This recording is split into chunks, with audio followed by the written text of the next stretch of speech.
हाल ही में भारत सरकार ने ई-रूपी को लॉन्च किया है। हमारा देश आज एक विकसित और उज्जवल भारत के नक्शे कदम पर चल पड़ा है। आज़ादी के पश्चात वाले भारत से अगर आज के नए भारत की तुलना की जाए तो हमने बहुत तेज़ी से विकास किया है। भारत ने आज पूरी दुनिया को यह दिखा दिया है कि टेक्नोलॉजी को विकसित करने में भारत अब किसी से भी पीछे नहीं रहा है। ज़रूरतमंद लोगों तक अब सरकार द्वारा सहायता पहुंचाने के लिए कई नए पहल किए गए हैं।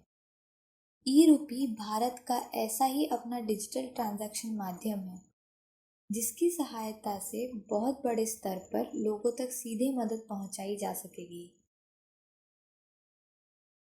भारतीय राष्ट्रीय भुगतान निगम (NPCI) ने अपने यूपीआई प्लेटफॉर्म पर वित्तीय सेवा विभाग, स्वास्थ्य एवं परिवार कल्याण मंत्रालय तथा राष्ट्रीय स्वास्थ्य प्राधिकरण के साथ मिलकर ई-रूपी को विकसित किया है। देश में डिजिटल ट्रांजैक्शन को प्रभावी रूप देने के लिए भारत सरकार ने 2 अगस्त 2021 को ई-रूपी वाउचर को लॉन्च किया है। भारत सरकार की यह नीति गेम चेंजर साबित हो सकती है।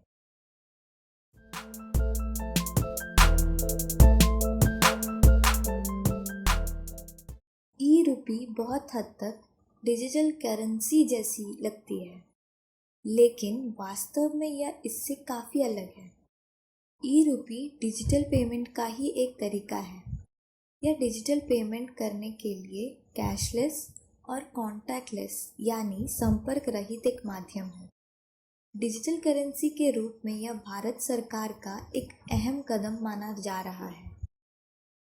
सरल शब्दों में कहा जाए तो यह प्रीपेड गिफ्ट कार्ड की तरह है, जिसे प्राप्त करने वाला व्यक्ति अपनी ज़रूरत के आधार पर इसका उपयोग कर सकेगा। ई-रूपी की खास बात यह है कि इसे इस्तेमाल करने के लिए किसी भी बैंक अकाउंट और इंटरनेट की आवश्यकता नहीं होगी। प्रधानमंत्री नरेंद्र मोदी ने ई-रूपी के लॉन्च करने के मौके पर देशवासियों को संबोधित करते हुए यह कहा था कि आज हमारा देश डिजिटल गवर्नेंस को एक नया आयाम दे रहा है। उन्होंने यह भी कहा कि ई-रूपी वाउचर देश के डीबीटी तथा डिजिटल ट्रांजैक्शन को और प्रभावी रूप देने में बड़ी भूमिका अदा करने वाला है। इसकी सबसे महत्वपूर्ण बात यह है कि इस वाउचर का इस्तेमाल केवल उसी कार्य के लिए किया जा सकेगा जिसके लिए सरकार ने टारगेट किया हो। आपको बता दें कि ई-रूपी वाउचर का इस्तेमाल आज के समय में कई देशों में पहले से ही किया जा रहा है।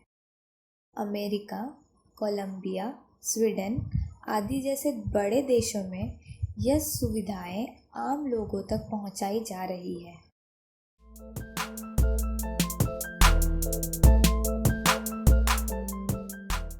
यह विचार करने वाली बात है कि जब डिजिटल पेमेंट सिस्टम के लिए डेबिट कार्ड, क्रेडिट कार्ड और यूपीआई जैसे साधन पहले से ही मौजूद हैं, तो भारत सरकार ने ई-रूपी को क्यों लॉन्च किया है? आपको बता दें कि ई-रूपी डिजिटल ट्रांजैक्शन से थोड़ा भिन्न है। यह कॉन्टैक्टलेस और कैशलेस सिस्टम है, जिसमें सरकार द्वारा निश्चित की गई सहायता अथवा स्कीम की पूरी तरह से ट्रांसपेरेंट तथा लीकेज फ्री डिलीवरी रहेगी।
यह एक प्रकार से पर्सन के साथ साथ पर्पस स्पेसिफिक भी है।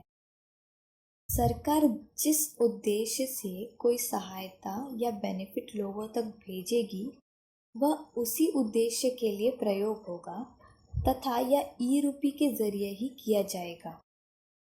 यह सहायता किसी दूसरे के संपर्क में आए बिना लाभार्थियों को तथा सेवा प्रदाताओं को डिजिटल तरीके से एक दूसरे से जोड़ता है। ई रूपी में यह सुनिश्चित किया जाता है कि लाभार्थियों तक सहायता पहुंचने के पश्चात ही सेवा प्रदाता को भुगतान किया जाए। यह पूरी तरह से प्रीपेड होने के कारण बीच में किसी तीसरे व्यक्ति का हस्तक्षेप नहीं रहता है। ऐसी सेवाओं के माध्यम से देश में काफी हद तक भ्रष्टाचार को कम किया जा सकता है। ई रूपी की सहायता से सरकार के अलावा यदि कोई गैर सरकारी संगठन चाहे तो वह भी देश के इस कल्याणकारी कार्य में अपना योगदान दे सकेंगे।